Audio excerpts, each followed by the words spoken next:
En 1985, aux prémices de l'informatique, afin de développer cet outil et ses usages, l'Association landaise pour l'informatique est créée sur l'impulsion d'Henri Emmanuelli, président du département des Landes. Il voulait surtout éviter que l'informatique, qu'on appelait alors, qu'on regardait avec des yeux quelquefois écarquillés, ne soit une nouvelle fracture sociale. Et donc il voulait mettre à portée de tous, d'un maximum de gens, l'informatique. Et naturellement, il a commencé par les enfants.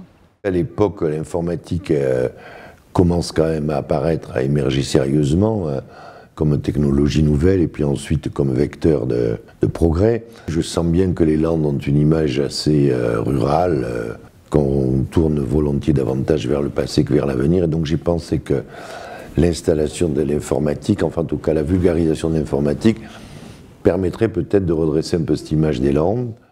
À ses débuts, la petite association comptait 3 employés. En 2004, elle est devenue un syndicat mixte et a pris le nom d'Agence landaise pour l'informatique. Elle compte désormais 37 agents et 550 adhérents. Son budget s'élève à près de 4 millions d'euros, dont plus d'un sixième était consacré à l'investissement en 2014. Au fil des décennies, ses valeurs et ses objectifs n'ont pas changé. Ils reposent sur la mutualisation et la péréquation afin d'offrir les mêmes services à tous les habitants du département, qu'ils vivent dans une désagglomération ou dans un village de moins de 100 habitants. Ça serait paradoxal de revenir là-dessus, dans la mesure où, quand ça a été créé dans les années 80, on était précurseur parce qu'on ne parlait pas de mutualisation à cette époque, du moins au niveau législatif. Aujourd'hui, l'ensemble des structures intercommunales doivent se préoccuper d'un schéma de mutualisation. Et c'est vrai que l'ALPI, depuis 30 ans, fait de la mutualisation au niveau départemental, pas au niveau intercommunal, mais au niveau départemental. Donc il faudrait que dans chaque schéma de mutualisation qui est mis en place par les EPCI, la compétence numérique, à travers ce qui est mis en place par l'ALPI, soit reprise dans ces schémas de mutualisation. Et la péréquation, c'est l'essence même de la solidarité. Si on ne fait plus de péréquation, ça veut dire qu'il n'y a plus de solidarité et ça veut dire que ceux qui ont les moyens les plus importants ne se préoccupent guère de ceux qui ont les moyens les plus faibles. Les prestations proposées dans les années 80 sont toujours d'actualité. L'entretien du matériel, la formation et le développement des usages. L'ALPI est désormais organisée en 4 pôles. Administratif d'abord. L'assistance est le plus étoffée. La partie matérielle propose à la fois du conseil pour les achats via la centrale, mais aussi l'installation et l'entretien. Depuis des années, la sécurité informatique est l'une des préoccupations de l'ALPI. Outre le pack sécurité, elle propose l'hébergement des serveurs des adhérents dans sa salle blanche, un espace totalement sûr répondant aux dernières normes. Ce pôle assistance propose également une importante série de logiciels nécessaires dans le fonctionnement des collectivités. Le panel est très large. Pour la population, il permet par exemple de faire de la petite facturation ou de l'inscription au périscolaire.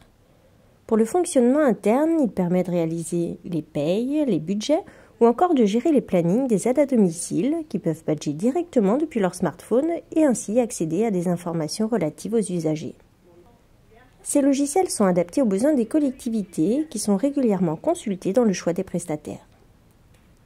Les différents outils informatiques nécessitent des formations. Depuis 1986, l'ALPI est agréé centre de formation. Le pôle dédié propose ses prestations aux élus, aux salariés de la fonction publique, mais aussi aux artisans grâce à la Chambre de métiers et de l'artisanat et aux demandeurs d'emploi avec le dispositif régional de formation. Tous les usages de la bureautique sont proposés. Ces formations peuvent se faire dans l'une des 2 salles de l'ALPI ou directement chez l'adhérent à partir de ses propres données. Aujourd'hui, une page se tourne avec l'arrivée de la formation ouverte à distance. Depuis n'importe quel poste connecté et à leur rythme, les stagiaires pourront se former et vérifier leurs acquisitions grâce à des autotests. Enfin, le dernier pôle et le plus récent est celui de l'e-administration. Dès les débuts d'Internet, l'ALPI a joué un rôle moteur. Elle a en effet été la première structure landaise à mettre en ligne son site. Aujourd'hui, landepublic.org permet de communiquer sur l'actualité du service public, notamment dans les Landes. Depuis 2009, Landes Public, c'est aussi une web TV. Plus de 100 reportages ont été réalisés avec des tournages dans plus de 70 communes du département. Ces vidéos sont diffusées lors de réunions, mais sont aussi consultées par le grand public sur Internet, où elles ont été visionnées plus de 150 000 fois. Forte de son expérience, l'ALPI a décidé il y a 20 ans d'aider ses adhérents à disposer de leur propre site internet grâce à Web Public 40. Plus de 150 sites et sous-sites ont été mis en ligne avec des chartes graphiques personnalisées. Ils sont très consultés.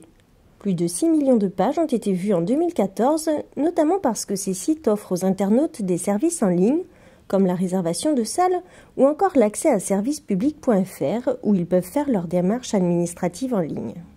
L'ALPI est à la pointe sur plusieurs projets. Depuis des années, elle s'implique dans la dématérialisation et propose par exemple une plateforme pour les marchés publics. Près de 450 collectivités y adhèrent et 10 500 entreprises y sont enregistrées. En 2014, 30 000 dossiers de consultation des entreprises ont été téléchargés. C'est parce qu'on a toujours été en avance sur ces problématiques de dématérialisation, là, sur la formation à distance, sur l'archivage aussi dématérialisé, sur un certain nombre de thématiques que l'on a développées depuis fort longtemps, qu'on a pu apporter un service que les communes n'étaient pas en capacité d'avoir, du moins aux conditions financières qu'on leur proposait. Dans la télétransmission des actes soumis au contrôle de légalité, les Landes figurent parmi les meilleurs départements de France. 9e pour le taux de raccordement, avec 81% en 2014 et 6e en nombre d'actes télétransmis. Un succès qui s'explique notamment par des liens anciens qui existent entre les services de la préfecture et l'ALPI.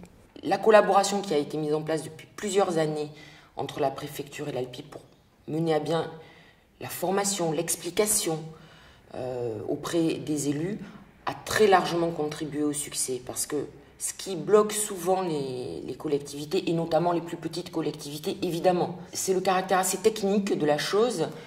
Alors, le fait qu'il y ait un investissement de base à réaliser, mais le vrai blocage n'est pas là. Le blocage est sur le caractère technique, la peur de ne pas savoir utiliser cet outil, de se compliquer la vie plutôt que de se la simplifier. Et je crois que vraiment l'accompagnement par un opérateur qui est reconnu départementalement, qui est installé depuis longtemps, puisqu'il a 30 ans, qui a fait ses preuves dans de nombreux domaines, a rassuré les élus.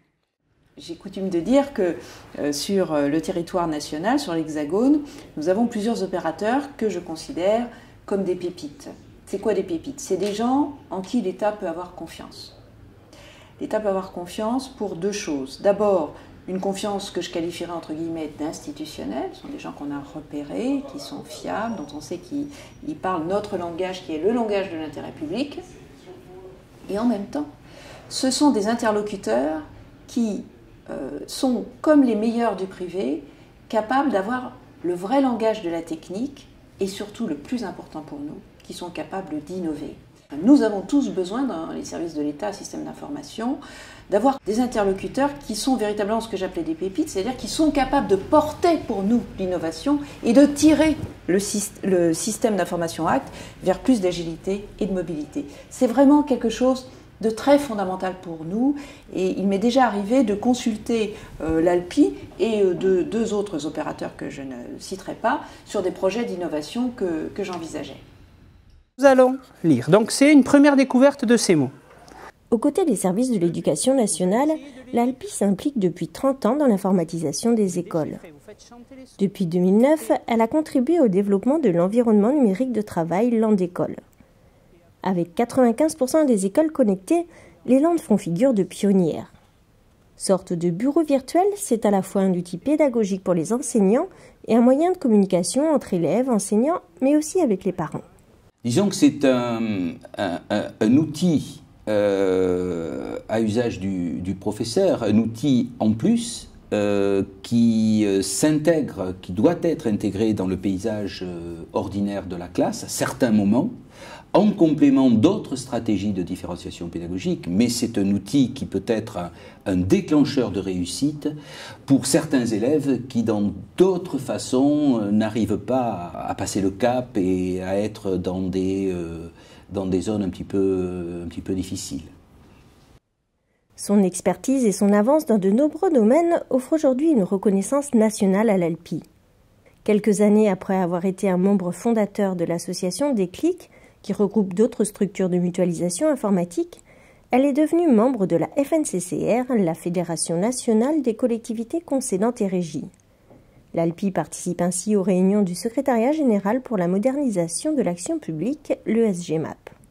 L'ALPI fait partie des structures de mutualisation bien connues, qui existent depuis d'ailleurs 30 ans, qui agit largement en faveur du développement de l'administration numérique, qui peut être citée parmi les structures les plus exemplaires en France. L'ALPI fait partie du tour de table. Par ailleurs, son directeur est membre de l'instance nationale partenariale puisqu'il y représente la FNCCR. Lors de ces réunions, l'ALPI se fait le porte-voix de ses adhérents auprès des instances nationales de décision. Aujourd'hui, je crois qu'elle a démontré son utilité et son nombre d'adhérents ne cessant de croître démontre à la fois sa vitalité et son utilité auprès des communes et des communautés de communes.